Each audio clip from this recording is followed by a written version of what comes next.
guys ang mga patola. Yan. May mga bulak, mag-ano na sila oh. Magiging bulaklak. Yan. Ito sila guys. At linagyan ko ng ganyan. Para meron silang gapangan. Ayan. Ito guys. Kaya lang guys ito. Yung mga dahon. Nabubutasan. Dahil sa mga uod. Ayan. Ito. Ayan. Ang dami niyang magiging bulaklak dyan.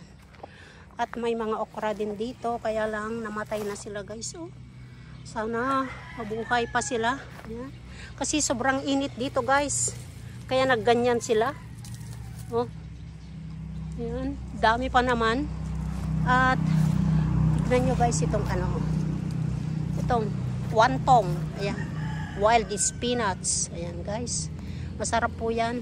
Kahapon nag-ulam kami ng ganyan. Ayan. At may mga alukbati dito. Ayan. Oh.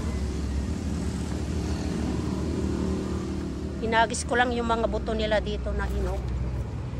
Ayun guys. Ayan. At meron din ito. Kalabasa. Ayan. Ang kalabasa. Ayan. Ito. Ang kalabasa namin dito. Ayan guys. Meron pa dito guys. Itong laki na itong gabi. Oh. Ito. Patola din ito guys. Ayan. Patola. Ayan. Patola yan. Ito may mga kamote. Kamoteng kahoy. Ayan. At dito tayo guys. So, itong upo. Upo. Tabungaw in Ilocano guys. So, ang laki na. May bulaklak na. At doon, pupunta doon. Sa may mangga, aakyat siya doon. Ayan guys. At meron na siyang isang bunga. Ayan. Sana mabuhay siya guys. Ayan. Meron pa ditong isa. Ayan. Susunod yan. Ito guys.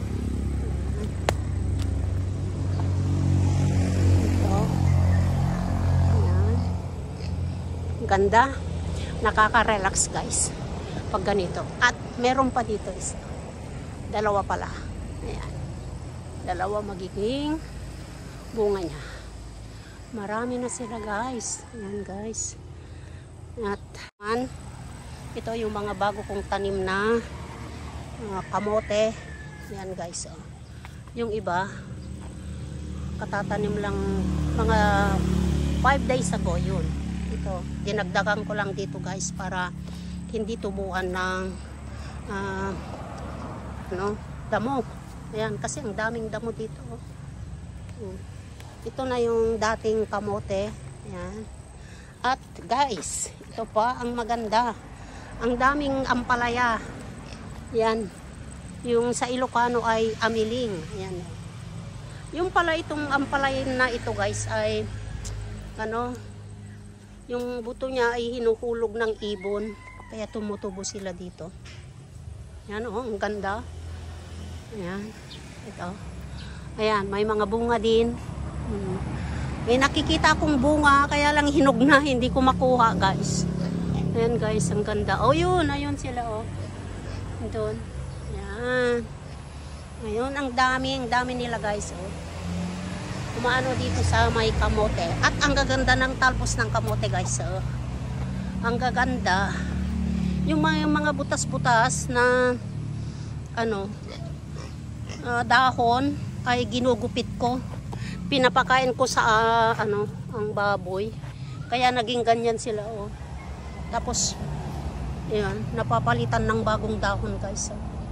Tapos daming talbos oh. Nung isang araw kumuha lang ako ng talbos.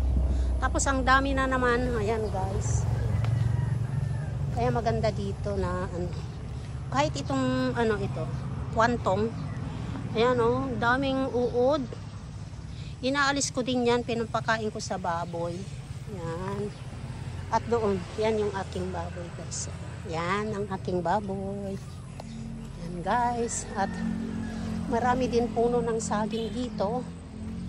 Yan. Ito ang ginagawa ko guys. Dito na ako nag-busy. Ayan, linilinis ko. At gusto kong magtanim para ano. Yan, ang laki ng gabi. Lalaki ng gabi guys. Ayan, ang talbos. Oh, ang sarap. Mahal pa naman ng talbos dito guys. Noong bagong dating ko dito sa ano, Pinas, bumili ako ng talbos. 25 yung isang tali.